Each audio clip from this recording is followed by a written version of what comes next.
Apex bank ಚುನಾವಣೆ ಏನು postpone ಆಗಿದೆ, ಆ ಒಂದು ವಿಷಯಕ್ಕೆ ಸಂಬಂಧಪಟ್ಟಂತೆ ಸಿಎಂ ಸಿದ್ದರಾಮಯ್ಯನವರ ಹೆಸರು ಅದಕ್ಕೆ ತಳಕು ಹಾಕೊಂಡಿತ್ತು. ಅಂದರೆ ಅವರೇ ಸಂಧಾನವನ್ನು ಮಾಡಿ ನಾಮಪತ್ರವನ್ನು ಹಿಂಪಡಿಬೇಕು ಅಂತ ಹೇಳಿ ಸೂಚಿಸಿದ್ರು. ಹೀಗಾಗಿ ನಾಮಪತ್ರ ಹಿಂಪಡೆದು ಈಗ ಎಲೆಕ್ಷನ್ ಮುಂದೂಡಿಕೆ ಆಗಿದೆ ಅನ್ನುವಂಥ ಒಂದು ಸುದ್ದಿ ಇತ್ತು. ಆದರೆ ಈ ಕುರಿತಾಗಿ ಮುಖ್ಯಮಂತ್ರಿ ಸಿದ್ದರಾಮಯ್ಯ ಸ್ಪಷ್ಟನೆ ಕೊಟ್ಟಿದ್ದಾರೆ. ನಾನು ಚುನಾವಣೆಯನ್ನು ಮುಂದೂಡಿಕೆ ಮಾಡಿಲ್ಲ ಅನ್ನುವಂಥ ಮಾತನ್ನು ಹೇಳಿದ್ದಾರೆ. ಆದರೆ ರಾಜಕೀಯ ತಿಕ್ಕಾಟಕ್ಕೂ ಕೂಡ ಈ ಅಪೆಕ್ಸ್ ಬ್ಯಾಂಕ್ ಚುನಾವಣೆ ಕಾರಣವಾಗಿತ್ತು. ಅದರ ಕುರಿತಾಗಿ ಸಿಎಂ ಸ್ಪಷ್ಟನೆ ಕೊಟ್ಟಿದ್ದಾರೆ.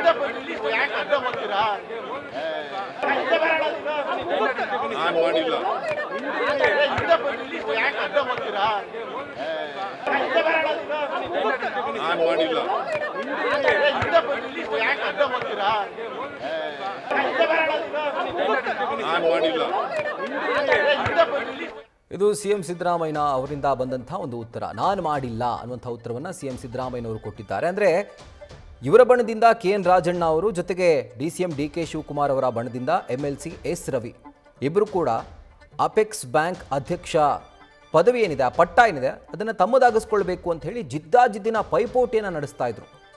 ನಿನ್ನೆ ಕೂಡ ಸದನದಲ್ಲಿ HD ರೇವಣ್ಣ ಅವರ ಪಕ್ಕ ಕೂತ್ಕೊಂಡು KN ರಾಜಣ್ಣ ಅವರು ಇದೇ ವಿಷಯವನ್ನು ಮಾತನಾಡಿದ್ದಾರೆ ಅನ್ನುವಂಥ ಗುಸುಗುಸು ಕೂಡ ಇತ್ತು.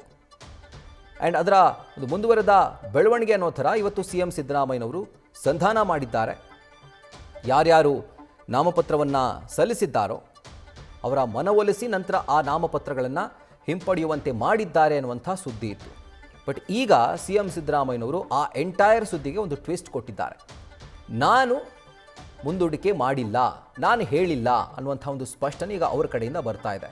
ಸೊ ಎಲ್ಲೋ ಒಂದು ಕಡೆ ಸುರ್ಜೇವಾಲಾ ಅವರ ಮುಖಾಂತರ DCM DK ಶಿವಕುಮಾರ್ ಅವರು ಸಿಎಂ ಸಿದ್ದರಾಮಯ್ಯ ಅವರಿಗೆ ಒಂದು ಸೂಚನೆಯನ್ನು, ಅಂದರೆ ಆ ಒಂದು ಸಂದೇಶವನ್ನು ಪಾಸ್ ಮಾಡಿಸಿದ್ರು.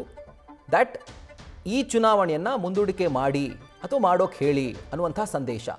ಸೊ ಸುರ್ಜೇವಾಲಾ ಅವರು ಹೇಳಿದ್ರಿಂದ ಸಿಎಂ ಸಿದ್ದರಾಮಯ್ಯನವರು ಚುನಾವಣೆಯನ್ನು ಮುಂದೂಡಿಕೆ ಮಾಡಿಸಿದ್ದಾರೆ ಅನ್ನುವಂಥ ಒಂದು ಮಾತಿತ್ತು, ಸುದ್ದಿ ಇತ್ತು. ಬಟ್ ಇದನ್ನು ಸಾರಾಸಗಟಾಗಿ ಸಿಎಂ ಸಿದ್ದರಾಮಯ್ಯ ತಳ್ಳಿ ಹಾಕಿದ್ದಾರೆ. ನಾನು ಚುನಾವಣೆಯನ್ನು ಮುಂದೂಡಿಕೆ ಮಾಡಿಲ್ಲ, ಮುಂದೂಡಿಕೆ ಮಾಡಿದ್ದು ನಾನಲ್ಲ ಅನ್ನುವಂಥ ಸ್ಪಷ್ಟನೆಯನ್ನು ಕೊಟ್ಟಿದ್ದಾರೆ.